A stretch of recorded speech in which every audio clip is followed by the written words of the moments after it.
আল্লাহ আমার রব, এই রবি আমার সব। দামে দামে তুন মনে তারি অনুভব। তোমার দুনিয়াতে আমি যেদিকে তাকাই, অথই নিয়ামতে ডুবে আছি সবাই। পাক পাখালির গানে শুনি তসবি কলরব, তসবি কলরব। আল্লাহ আমার রব, এই রবি। আসসালামু আলাইকুম। আলহামদুলিল্লাহ, আসসালাতু ওয়াসসালামু আলা রাসূলিল্লাহ। প্রিয় দর্শক, আপনারা যারা দেশে আছেন প্রবাসে, সবাইকে জানাই অনেক অনেক প্রীতি ও শুভেচ্ছা। শুরু হলো এনটিভি আয়োজিত এবং লাভ হলো নিবেদিত অনুষ্ঠান আপনার জিজ্ঞাসা। আপনাদের সাথে আছি আমি জাইনুল আবেদিন আজাদ। আর আপনাদের মনে জাগা প্রশ্নের জিজ্ঞাসার জবাব দিচ্ছেন বিশিষ্ট আলেম ডক্টর মোহাম্মদ সাইফুল্লাহ। আসসালামু আলাইকুম ওরহমতুল্লাহি ওয়াবারাকাতুহু। প্রিয় দর্শক, চলুন তাহলে জিজ্ঞাসার জগতে। শুরুতে একটি ইমেল পাঠিয়েছেন সোয়েব আমির। লিখেছেন, আমাদের সমাজে বিয়ের আগে যখন পাত্রপাত্রী দেখা হয় তখন পাত্রপাত্রী একসঙ্গে কিছুক্ষণ কথাবার্তা বলে। এভাবে কথা বলা কি ইসলামে জায়েজ? যদি জায়েজ হয়ে থাকে তাহলে একজন পাত্রের তখন আসলে কেমন কথাবার্তা বলা উচিত? ধন্যবাদ। আপনি প্রশ্ন করেছেন যে আমাদের সমাজে যখন বিয়ের কথাবার্তা হয় তখন দেখা যায় যে পাত্রপাত্রী দেখার একটা অনুষ্ঠান করা হয় থাকে, এবং সে অনুষ্ঠানে এক পর্যায়ে দেখা যায় পাত্রপাত্রীকে কথা বলার জন্য সুযোগ করে দেওয়া হয়, বা পাত্রপাত্রীকে বিভিন্ন ধরনের প্রশ্ন করে, অথবা পাত্রীও কোনো সময় বিভিন্ন বিষয় সম্পর্কে প্রশ্ন করে ইত্যাদি। এটি ইসলামী শরীয়তে জায়েজ কিনা? না, ইসলামী শরীয়তে জায়েজ নেই। তাহলে আমরা প্রথম মাসালার উত্তর পেয়ে গিয়েছি, এটা ইসলামে জায়েজ নেই। পাত্রী দেখার বিষয়টি ইসলাম অনুমোদন দিয়েছে, কিন্তু সেটা ঘটা করে আনুষ্ঠানিকতা করে নয়।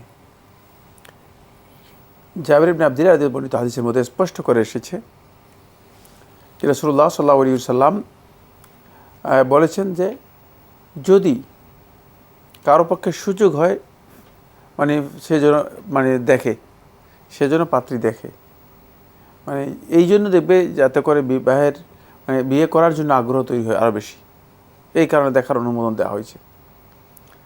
সাহেল ইবনে সাদি রাদিয়াল্লাহু আনহু বর্ণিত হাদিসের মধ্যে রাসূলুল্লাহ সাল্লাল্লাহু আলাইহি ওয়াসাল্লাম কথা বলেছেন যে তিনি বলেছেন যে কুনতু আতাখাব্বাউ,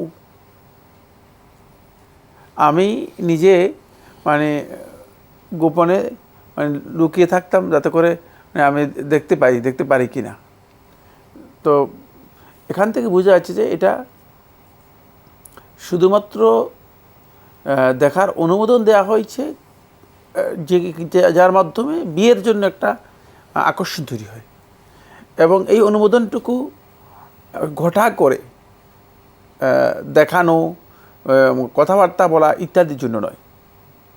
সেক্ষেত্রে যে কোনোভাবে দেখতে পারলেই সেটা হয়ে যেতে পারে, যে কোনোভাবে দেখতে পারলে হতে। কী দেখবে সেটাও স্পষ্ট করা হয়েছে, মা যাহারা মিনহা, যেটা বাহ্যিকভাবে দেখা যায়, যেমন চেহারা, দুই হাতের কবজি পর্যন্ত, এবং পায়ের টাকনু যে আছে গিরা থেকে নিচের অংশ, এটা দেখার বিষয়ে ওলামায়ে কেরামগণ ঐক্যমত পোষণ করেছেন, যেটা এর মাধ্যমে হয়তো তিনি বুঝতে পারবেন যে তার বিবাহের প্রতি একটা আগ্রহ তৈরি হবে। কিন্তু একান্তে কথাবার্তা বলতে দেয়া এবং কথাবার্তা বলা, এর ইসলামী শরীয়তে কোনো ভিত্তি না মুতাকাদ্দিমিনদের কাছে, পূর্ববর্তীদের কাছে পাওয়া গিয়েছে, না পরবর্তী সময়ে পাওয়া গিয়েছে। কিন্তু আমরা আমাদের সমাজে দেখা যাচ্ছে যে এই চলনটাকে বা এটাকে একবারে একটা বড় প্রচলনে পরিণত করেছি, ঘটা করে একটা আনুষ্ঠানিকতা করা হয়ে থাকে। ফলে হয় কি, ফলে দুটি ভয়ঙ্কর ক্ষতি হয়। এক নম্বর যে ক্ষতি হয় সেটা হচ্ছে এই, যদি কোনো ব্যক্তি তার অন্তরের মধ্যে কোনো খারাপ কিছু নিয়ে আসেন, তাহলে পরবর্তীতে সেটা একটা খারাপ আকার ধারণ করে। পরবর্তী দেখা যায় যে এখানে থেকে বিয়ে হয় না, কিন্তু পরবর্তীতে এটা অন্যরকম একটা অবস্থা চলে যায় এবং ক্ষতি হয়। আরেকটা বিষয় এখানে হয়, সেটা হলো এই ধরনের ঘটনা করে যদি কোনো মেয়েকে বারবার দেখা হয় থাকে, তার সামাজিক এবং পারিবারিক এবং মানসিক ক্ষতি হয়। আমার কাছে এই ধরনের উদাহরণ প্রচুর রয়েছে। মেয়েকে দেখার পরে কুমন্তব্য করা হয়েছে, পরবর্তীতে সে মানে ওই দিনেই সে মেন্টাল হয়ে গিয়েছে, মানে তার মেন্টাল ডিসঅর্ডার এসে গিয়েছে। কারণ স্বাভাবিকই, মানুষ তো বিভিন্ন মানে এই কঠিন জিনিসগুলো সহ্য করতে পারে না। এটা ইসলামী শরীয়ত এই কারণে এইভাবে অনুমোদন দেয় না। কিন্তু যদি মানে দেখার মতো কোনো স্কোপ থাকে, সেটা হয়তো অন্য জায়গায় হতে পারে, কোনো প্রতিষ্ঠানে হতে পারে, তাহলে এভাবে দেখা যেতে পারে। প্রিয় দর্শক, আমাদের হাতে আরও একটি ইমেল পাঠিয়েছেন মমতাজ রহমান। লিখেছেন, মানুষ মারা যাওয়ার আগে কি বুঝতে পারে? কোনো আলামত কিছু বুঝতে পারে? ধন্যবাদ, গুরুত্বপূর্ণ প্রশ্ন করেছেন। মৃত্যুর আগে মৃত্যুর কিছু আলামত, মানে মৃত্যু মুখ বা মুখে যাত্রী ব্যক্তি কিছুটা উপলব্ধি করতে পারে, কিন্তু সে উপলব্ধিটা এমন নয় যে একেবারে জেনে গেল, কিছুটা সে উপলব্ধি করতে পারে। দুনিয়া থেকে চলে যাওয়ার এই স্টেজটা অত্যন্ত ভয়ঙ্কর, অত্যন্ত জঘন্য, কঠিন। ফলে সাধারণভাবে কিছু জিনিস সে আঁচ করতে পারে। এক্ষেত্রে একজন ব্যক্তি যখনই তিনি দেখবেন যে তার মনে হচ্ছে যেন মানে দুনিয়া থেকে কি একটা হারিয়ে যাচ্ছে, বা তিনি দুনিয়া থেকে কেমন হয়ে যাচ্ছেন, এই ধরনের একটা উপলব্ধি তার মধ্যে কাজ করে। কিন্তু সেই উপলব্ধিটা আলামতের জন্য শর্ত নয় যে মানে সেটা থাকতেই হবে, মানে হতেই হবে, এটা শর্ত নয়। এই আলামতটা তাকে তার সামনে স্পষ্ট হতে পারে। কিন্তু একেবারে এই মৃত্যু মুহূর্তে, মানে যখন মালাকুল মউত তার জান কবজ করার জন্য আসবে, তখন তিনি মৃত্যুকে দেখতে পাবে, মালাকুল মউতকে দেখতে পাবে, এবং মালাকুল মউতকে দেখতে পাবে, মালাকুল মউত এর সাথে তার সাক্ষাৎ হবে। তখন এই অবস্থায় সে ব্যক্তি আর তার কোনো অবকাশ থাকবে না, মৃত্যু ছাড়া আর কোনো মানে অবশিষ্ট আর কিছুই থাকবে না। আমরা জানলাম বিষয়টি সম্পর্কে। প্রিয় দর্শক, আমাদের হাতে আরও একটি ইমেল পাঠিয়েছেন আফসানা মিম, ঢাকা থেকে। লিখেছেন, একজন বলেছেন, আকিদায় যারা এক্সপার্ট না তারা শেখুল ইসলাম ইবনে তাইমিয়া রহমতুল্লাহর আল ফতওয়া আল হামাউইয়াহ আল কুবরা বইটি না পড়তে, এবং আকিদাতে যারা এক্সপার্ট তাদের জন্য এই বইটি, এমন কথা কি সঠিক? আকিদায় যারা এক্সপার্ট নয় তারা ফতোয়া হামাবিয়া পড়বে না, আর যারা এক্সপার্ট তারা পড়বে, এই বক্তব্য শুদ্ধ নয়। ফতোয়া হামাবিয়ার আকিদা এক্সপার্ট হতে হবে শর্ত নয়, তবে মানে ওখানে আকিদার যে বিষয়গুলো আলোচনা করা হয়েছে হামাবিয়ার মধ্যে, এটা আসলেই মানে উচ্চ মানের বিষয়। তো এক্সপার্ট হতে হলে তো তাকে অবশ্যই মানে ভালো জিনিসই পড়তে হবে, এটা মানে হাই মানে থটের বিষয়। তো হাই থটের বিষয়টা তিনি এক্সপার্ট হওয়ার জন্য দরকার। এখন যদি আকিদায় তিনি এক্সপার্টই হন, তাহলে তার হামাবিয়া পড়ার প্রয়োজনই নেই। মূল কথা হচ্ছে শেখুল ইসলাম ইবনে তাইমিয়া রহমতুল্লাহের যে বইগুলো রয়েছে, সেই বইগুলোর মধ্যে হামাবিয়া এবং তাদমুরিয়া এই দুটি কঠিন, তুলনামূলকভাবে কঠিন। বাকি আকিদাতুল ওয়াসিতিয়া একটু সহজ। সেক্ষেত্রে যদি কেউ আকিদাতুল ওয়াসিতিয়া প্রথমে পড়েন, তাহলে পরবর্তীতে তিনি তাদমুরিয়া পড়তে পারেন অথবা হামাবিয়া পড়তে পারেন। জি, আমরা জানলাম বিষয়টি সম্পর্কে। প্রিয় দর্শক, আমাদের হাতে আরও একটি ইমেল পাঠিয়েছেন দেওয়ান আবু এহসান। লিখেছেন, in recent months you were answering the question of mail. How did you confirm that the person who wanted to know the answer is present to listen? When it is live, the person can ask question and learn the response. What do you think? আপনার ইমেলের জন্য, প্রশ্নের জন্য ধন্যবাদ। আপনি ঠিকই বলেছেন, যখন লাইভে কেউ প্রশ্ন করেন তখন সরাসরি আমরা তার প্রশ্ন শুনতে পারি এবং সরাসরি আমরা তার প্রশ্নের জবাব দিতে পারি। এবং যারা চিঠিতে বা ইমেইলে প্রশ্ন পাঠান, আমরা তো আশা করি তারা আমাদের অনুষ্ঠান দেখে থাকেন। প্রশ্নের কিছুদিন পরে তো আমরা জবাব দিয়ে ফেলি। যদি কেউ তাদের প্রশ্নের জবাব পেতে অসমর্থ হন, ভিন্ন সুযোগ তো রয়েছে। তারা ইউটিউবে আমাদের অনুষ্ঠান দেখতে পারেন। ইউটিউবে তারা যে কোনো সময় চাইলে তাদের প্রশ্নের জবাব পেয়ে যেতে পারেন, অথবা আমরা মনে করি না যে এখানে কোনো সমস্যা আছে। আমাদের হাতে আরও একটি ইমেল পাঠিয়েছেন ইমরান হাসান ইমন। আরেক নামও দেখছি খুলনা থেকে মোহাম্মদ সিরাজ গাজী। তো দুটি নাম না দেয় তো সঙ্গত। তো আমরা যেটা নিচে আছে সেটা আমরা পড়ছি। মোহাম্মদ সিরাজ গাজী খুলনা থেকে আপনি লিখেছেন, প্রতিবেশীর হক নষ্ট করলে কি ক্ষতি হতে পারে? প্রতিবেশীর হক যদি কেউ নষ্ট করে থাকে, আল্লাহ তাআলার রহমত সে মাতরুদ হয়ে যায়, বিতাড়িত হয়ে যায়, আল্লাহ তাআলার রহমত থেকে সে বঞ্চিত হয়ে যায়, এবং আল্লাহ সুবহানাহু ওয়া তাআলা তার রিজিকের মধ্যে তঙ্গি দেন। তঙ্গি হচ্ছে মানে রিজিকের মধ্যে কমতি দিয়ে দেন, ঘাটতি দিয়ে দেন। এটি অত্যন্ত ভয়ঙ্কর একটি অপরাধ। কারণ রাসূলুল্লাহ সাল্লাল্লাহু আলাইহি ওয়াসাল্লাম বলেছেন, ওয়ালা ইয়াজালু জিবরিলু ইয়াতিনি ওয়া ইউসিনি বিল জারি হাত্তা যানানতু আন্নাহু সাইয়ুরিসুহু। জিবরিল আমিন আমার কাছে আসতেন, বারবার প্রতিবেশীর ব্যাপারে আমাকে উপদেশ দিতেন। এত বেশি উপদেশ দিতেন যে আমি মনে করতাম, মনে হয় যেন প্রতিবেশীকে সম্পদে ওয়ারিশ বানিয়ে দেওয়া হবে, উত্তরাধিকার বানিয়ে দেওয়া হবে। তাহলে কত বেশি গুরুত্ব রাসূলুল্লাহ সাল্লাল্লাহু আলাইহি ওয়াসাল্লাম দিয়েছেন প্রতিবেশীর ব্যাপারে। সেক্ষেত্রে কোনো ব্যক্তি যদি প্রতিবেশীর হক নষ্ট করে থাকে, তাহলে সে ব্যক্তি যে দুটি কঠিন কথা বলেছে সেগুলো, আর যদি কোনো কারণে সে প্রতিবেশীর হক নষ্টের পাশাপাশি প্রতিবেশীকে কষ্ট দেয়, হক নষ্টের একটা দিক আছে সেটা প্রতিবেশীকে কষ্ট দেয়া, তাহলে সে প্রকৃত ইমানদারি হতে পারবে না। রাসূলুল্লাহ সাল্লাল্লাহু আলাইহি ওয়াসাল্লাম হাদিসের মধ্যে সে কথা বলে দিয়েছেন, ওয়াল্লাযী নাফসি বিয়াদিহি লা ইউমিনু আহাদুকুম মান লা ইয়ামান জারুহু বাওয়াইকা। সেখান থেকে বোঝা যাচ্ছে প্রতিবেশীর যদি কষ্ট দিয়ে থাকে তাহলে সে ব্যক্তি প্রকৃত ইমানদারি হতে পারবে না। 3 নম্বর যে পয়েন্টটি সেটা হলো এই, যদি কেউ প্রতিবেশীর হক নষ্ট করে তার কষ্ট দিয়ে থাকে, তার ব্যাপারে রাসূলুল্লাহ সাল্লাল্লাহু আলাইহি ওয়াসাল্লাম আখিরাতের কথা বলেছেন। মুসনাদ আহমদ হাদিসের মধ্যে এসেছে, একটি মহিলা প্রতিবেশীর কথা উল্লেখ করে বলা হয়েছে যে তার সম্পর্কে জিজ্ঞেস করা হয়েছে, সে সালাত আদায় করে থাকে, সিয়াম পালন করে থাকে, সব ঠিক আছে, ইল্লা গায়রা আন্নাহা তুযি জারাহা, কিন্তু তার একটাই দোষ, একটাই সমস্যা, সেটা হচ্ছে আন্নাহা তুযি জারাহা, প্রতিবেশী কষ্ট দেয়, প্রতিবেশীর হক নষ্ট করে বা এভাবে সেভাবে কষ্ট দেয়। হয়তো মৌখিক কাজের কষ্ট দিতে পারে, অথবা কাজের মাধ্যমে কষ্ট দিতে পারে। বিভিন্নভাবে কষ্ট তো এক প্রকার নয়, কষ্ট শুধুমাত্র মুখে দিতে হবে অথবা হাত দিয়ে দিতে হবে শর্ত নয়, কষ্ট বিভিন্নভাবে হতে পারে। যেমন আপনি যদি ডাস্টবিনটা যদি প্রতিবেশীর ঘরের দরজার সামনে রেখে দিয়ে আসেন, এটা তো আপনি কিছুই বলেন নাই, কিছুই করেন নাই, শুধুমাত্র ডাস্টবিনটা রেখে চলে আসছেন, আপনার বৃষ্টির পানিটা প্রতিবেশীর দিকে আপনি ঢালু করে দিলেন, তো এটাও কষ্ট। তখন রাসূলুল্লাহ সাল্লাল্লাহু আলাইহি ওয়াসাল্লাম স্পষ্ট করে বলেছেন, ফাহিয়া ফিন্নার, সে জাহান্নামী হবে। জাহান্নামে যাওয়ার যে কারণগুলো আল্লাহ নবী সাল্লাল্লাহু আলাইহি ওয়াসাল্লাম হাদিসের মধ্যে বলেছেন, তার মধ্যে একটি কারণ হচ্ছে প্রতিবেশীকে কষ্ট দেওয়া, প্রতিবেশীর হক নষ্ট করা।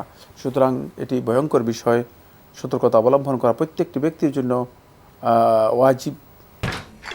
এখন বিকাশ অ্যাপে পাবেন দেশের প্রথম ডিজিটাল লোন।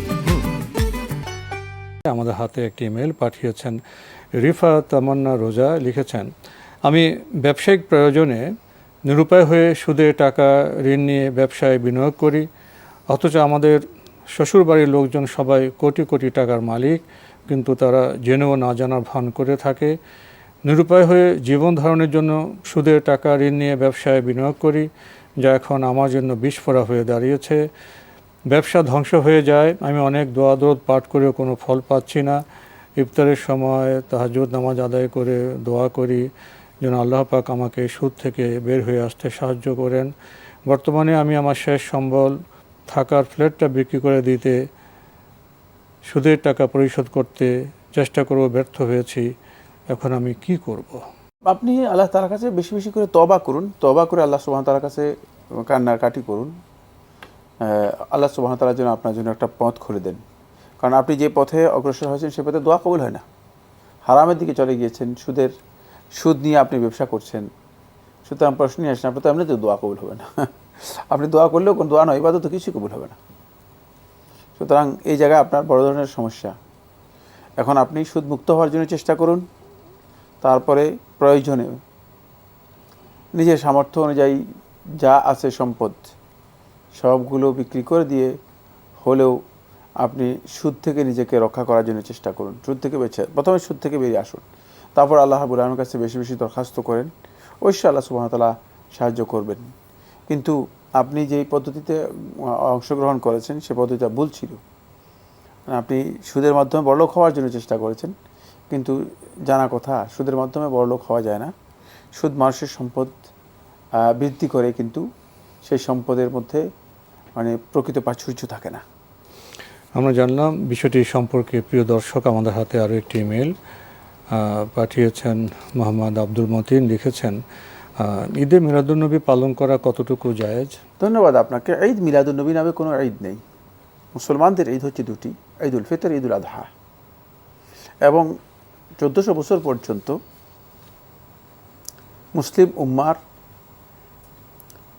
সত্যিকার সুন্নাহপন্থী আলেম ওলামা যারা আছেন তারা সবাই দুটি ঈদের কথাই বলেছেন। হাদিসের মধ্যে রাসূলুল্লাহ সাল্লাল্লাহু আলাইহি ওয়াসাল্লাম দুটি ঈদের কথা বলেছেন। পৃথিবীর কোনো নির্ভরযোগ্য আলেম যাকে অনুসরণ করা যেতে পারে তারা কেউ তিনটি ঈদের কথা বলেন নাই।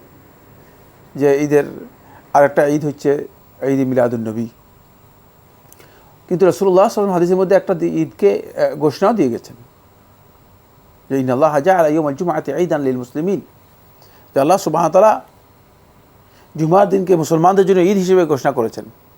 তারপরেও পৃথিবীর কোনো ব্যক্তি মানে ঈদ ইয়াউমুল জুমআ এরকম কথা বলতে শুনেছেন? এরকম কথা আছে? নাই। কেন নাই? তার কারণ হচ্ছে ওই দুইটাকেই ঈদ হিসেবে গ্রহণ করা হয়েছে। আর এটাকে ঈদের দিন হিসেবে মুসলমানদের সাপ্তাহিক ঈদের দিন হিসেবে বলা হয়েছে, কিন্তু ঈদ হিসেবে ঘোষণা করা হয়নি। ঈদ হিসেবে ঘোষণা করা হয়, অথচ হাদিসের মধ্যে রয়েছে আর ঈদ শব্দটাই রয়েছে সরাসরি, তারপরেও ঈদ হিসেবে এটাকে ঘোষণা করা হয় নাই। সুতরাং কারণ ঈদ হচ্ছে ইবাদত, ঈদ আল্লাহর পক্ষ থেকে অনুমোদিত হতে হবে। আল্লাহ এবং তার রাসূল যেটাকে ঈদ ঘোষণা করেছেন সেটাই ঈদ হবে। আল্লাহ এবং তার রাসূল যেটাকে ঈদ বলেন নাই সেটাকে ঈদ ঘোষণা করার কোনো অধিকার কোনো ব্যক্তি রাখে না। যদি কেউ সেটাকে ঈদ ঘোষণা করেন তিনি নিজে ইসলাম তৈরি করলেন, তার মন গড়া বক্তব্য। এই কারণে ঈদ মিলাদুন্নবী নামে যে ঈদ আবিষ্কার করা হয়েছে, আবিষ্কার ইসলামে একেবারেই গর্হিত, হারাম এবং বিদআত। রাসূলুল্লাহ সাল্লাল্লাহু আলাইহি ওয়াসাল্লামের অতিরিক্ত ভালোবাসা প্রকাশ করার নাম দিয়ে এটাকে রাসূলুল্লাহ সাল্লাল্লাহু আলাইহি ওয়াসাল্লামের জন্মদিনকে ঈদ মিলাদুন্নবী হিসেবে আখ্যায়িত করেছে, অথচ এই দিনই রাসূলুল্লাহ সাল্লাল্লাহু আলাইহি ওয়াসাল্লাম ইন্তেকাল হয়েছে। তা সম্ভবত এই কারণে আল্লাহ সুবহানাহু ওয়া তাআলা যাতে করে মানে কেউ ইসলামকে এভাবে বিকৃত করতে না পারে, এই জন্য আল্লাহ রাব্বুল আলামিন তার রাসূল সাল্লাল্লাহু আলাইহি ওয়াসাল্লামকে এই দিনেই রাসূলুল্লাহ সাল্লাল্লাহু আলাইহি ওয়াসাল্লামের জন্ম, এই দিনে রাসূলুল্লাহ সাল্লাল্লাহু আলাইহি ওয়াসাল্লাম মৃত্যু দিয়েছেন, যাতে বেদাতি যারা আল্লাহ রাসূল সাল্লাল্লাহু আলাইহি ওয়াসাল্লাম ভালোবাসার নামে বেদাতকে প্রমোট করবে তারা যাতে করে এটাকে ঈদ হিসেবে গ্রহণ করতে না পারে। ফলে এইটাকে ঈদ হিসেবে গ্রহণ করার কোনো বিধান ইসলামের মধ্যে নেই। এটি শুধু হারাম নয়, কারণ ঈদ মিলাদুন্নবী নামে আমাদের সমাজে অনেকগুলো কাণ্ড হয়ে থাকে, একটা দুইটা নয়। এর ধরনও এক ধরনের, টাইপস মানে ভেরিয়াস টাইপস, অনেক প্রকারের ঈদ। কোথাও শিরকি বিভিন্ন গান গজল বলা হয়ে থাকে, কোথাও শিরকি আমল করা হয়ে থাকে, কোথাও রাসূলুল্লাহ সাল্লাল্লাহু আলাইহি ওয়াসাল্লামের জন্য আলাদা একটা চেয়ার খালি রাখা হয়ে থাকে তাদের ধারণা এবং আকীদা অনুযায়ী, যে রাসূলুল্লাহ সাল্লাল্লাহু আলাইহি ওয়াসাল্লাম আসবেন, এসে এখানে বসবেন। এই ধরনের মানে অযাচিত, অবাঞ্ছিত, মানে যেটা ইসলামী শরীয়তের সামান্যতম কোনো মানে ভিত্তি নেই, এই ধরনের অনেক কাণ্ড মানে এই ঈদ মিলাদুন্নবী নাম দিয়ে করা হয়ে থাকে। ইদানিং কোথাও কোথাও আরও আশ্চর্যের বিষয় লক্ষ্য করেছে, সেটা হচ্ছে কোথাও মানে কেক কাটার মানে সংস্কৃতি শুরু হয়েছে, বার্থডে পালন করতেছে। কত ভয়ঙ্কর এবং নিকৃষ্ট চিন্তা মাথার মধ্যে এসেছে, এবং তারাও নিজেদেরকে মুসলিম দাবি করে মানে ওখানে বার্থডে পালন করতেছে, মুশরিকদের দেখান তরিকা অনুযায়ী সেই মানে বার্থডে পালন করতে। বাকি দুটি ভিডিও, একটা হচ্ছে মিলাদুন্নবী। যদি মিলাদুন্নবী এই শব্দ শুদ্ধ, নবী সাল্লাল্লাহু আলাইহি ওয়াসাল্লাম জন্ম তো হয়েছে, এটা ঐতিহাসিক এটাকে সত্য অস্বীকার করার কোনো বিষয় নেই। ঐতিহাসিক সত্য। নবী সাল্লাল্লাহু আলাইহি ওয়াসাল্লামের মানে এটা ঐতিহাসিক সত্য বিষয়, নবী সাল্লাল্লাহু আলাইহি ওয়াসাল্লাম জন্ম হয়েছে, এটাকে আমরা অস্বীকার করার কোনো সুযোগ নেই। এই অর্থে মিলাদুন নবী তো অবশ্যই আছে, সেই মানে নবী সাল্লাল্লাহু আলাইহি ওয়াসাল্লামের জন্ম রয়েছে, জন্মদিন। কিন্তু নবী সাল্লাল্লাহু আলাইহি ওয়াসাল্লামের জন্মদিন যেটা, সেই জন্মদিনটা কি আমরা কিভাবে পালন করব? সেটা কি একটা উৎসব? সেটা কি আমাদের একটা আনন্দের দিন? নাকি নবী সাল্লাল্লাহু আলাইহি ওয়াসাল্লাম ওই জন্মদিনটা নবী সাল্লাল্লাহু আলাইহি ওয়াসাল্লামের মৃত্যুদিন হওয়ার কারণে সেটা আমাদের জন্য একটা শিক্ষণীয় দিন? সেই বিষয়গুলো আসলেই বিবেচনার অবকাশ রয়েছে, এবং সেই বিবেচনা মুসলিম উম্মাকে করতে হবে। বুঝতে হবে যে নবী সাল্লাল্লাহু আলাইহি ওয়াসাল্লাম এই দিনে যদি জন্ম হয়ে থাকে, নবী সাল্লাল্লাহু আলাইহি ওয়াসাল্লামের এই দিনে মৃত্যু হয়েছে। আর মৃত্যু হওয়ার ব্যাপারে সমস্ত ঐতিহাসিকগণ একমত, জন্মের ব্যাপারে একমত নয়। জন্মের তারিখ নিয়ে ঐতিহাসিকদের মধ্যে বিতর্ক রয়েছে, কিন্তু মৃত্যুর ব্যাপারে একমত। যেহেতু 12ই রবিউল আউয়াল নবী সাল্লাল্লাহু আলাইহি ওয়াসাল্লামের মৃত্যু হয়েছে, তাহলে সে উম্মা এই দিনে উল্লাস করবে, এই দিনে আনন্দ প্রকাশ করবে, অথচ নবী সাল্লাল্লাহু আলাইহি ওয়াসাল্লামকে হারানোর এই মানে এই ব্যথা তাদের অন্তর মধ্যে থাকবে না। এই প্রসঙ্গে অনেক কথাবার্তা হয়, আমরা একবার শেষ মুহূর্তে চলে আসছি। আসলে ব্যাপারটা হয়, আমরা যারা উম্মাত তারা তো নবী সাল্লাল্লাহু আলাইহি ওয়াসাল্লামকে ভালোবাসবো, আমার দরুদ পড়বো। ভালোবাসার আসলে পথটা কি? তাকে ভালোবাসার পথে প্রকাশের পথটা কি আমাদের? নবী সাল্লাল্লাহু আলাইহি ওয়াসাল্লাম ভালোবাসার পথ একটাই, সেটা হচ্ছে নবী সাল্লাল্লাহু আলাইহি ওয়াসাল্লাম অনুসরণ করা। সূরা আলে ইমরানের 31 নম্বর আয়াতের মধ্যে আল্লাহ সুবহানাহু ওয়া তাআলা বলে দিয়েছেন, নবী সাল্লাল্লাহু আলাইহি ওয়াসাল্লাম ভালোবাসা এবং আল্লাহর ভালোবাসা এই দুইটার যে কোনো একটা পেতে হলে ফাত্তাবিউনি, তোমরা আমার অনুসরণ করো। লা ইউমিনু তাহলে আহাদুকুম, আমাদের জীবনযাপনের সুন্নাহকে অনুসরণ করতে হবে। অবশ্যই সেটা অনুসরণ করার নাম হচ্ছে ভালোবাসা। ভালোবাসা শুধু মৌখিক উচ্চারণ নয়, বলার নাম নয়, অথবা গোটা করে কোনো আনুষ্ঠানিকতা করার নাম নয়। শুধুমাত্র একদিন আনুষ্ঠানিকতা করলামই নবীকে ভালোবাসলাম, শেষ হয়ে গেল। জি, তো আজকে আমাদের এখানে শেষ করতে হচ্ছে। আপনাকে অনেক ধন্যবাদ। আপনাকে অনেক ধন্যবাদ। প্রিয় দর্শক, আমরা দেখছিলাম এনটিভি আয়োজিত এবং লাভ হেলো নিবেদিত অনুষ্ঠান আপনার জিজ্ঞাসা। আমাদের অনুষ্ঠান আপনারা এনটিভি অনলাইনেও দেখতে পারবেন, ভিজিট করুন www.ntvbd.com। এছাড়া ইউটিউবে এবং আমাদের ভেরিফাইড ফেসবুক পেজে অনুষ্ঠান দেখতে পারবেন। নবী সাল্লাল্লাহু তো রহমতুল্লিল আলামিন, তিনি সৃষ্টি জগতের জন্য রহমত স্বরূপ। আমরা তার উম্মত, আমরা তাকে ভালোবাসবো, তাকে অনুসরণ করব কিভাবে? তার সুন্নাহকে জানা, মানার মাধ্যমে। আসুন আমরা ভালোবাসার সঠিক পথের অভিযাত্রী হই। চিঠি লিখুন, প্রশ্ন পাঠান আমাদের ঠিকানায়। পরিচালক আপনার জিজ্ঞাসা, এনটিভি, বিএসসিসি ভবন, 7ম তলা, 102 কাজী নজরুল ইসলাম অ্যাভিনিউ, কারওয়ান বাজার, ঢাকা 1215। ইমেল অ্যাড্রেস আপনার জিজ্ঞাসা @ntvbd.com। মহান আল্লাহ আমাদের সবাইকে নিরাপদে রাখুন, রাখুন শান্তিতে। আসসালামু আলাইকুম। আল্লাহ আমার রব, এই রবি আমার সব, দামে দামে তুন মনে তারি অনুভব। আল্লাহ আমার রব, এই রবি আমার সব। এখন বিকাশ অ্যাপেই পাবেন দেশের প্রথম ডিজিটাল লোন।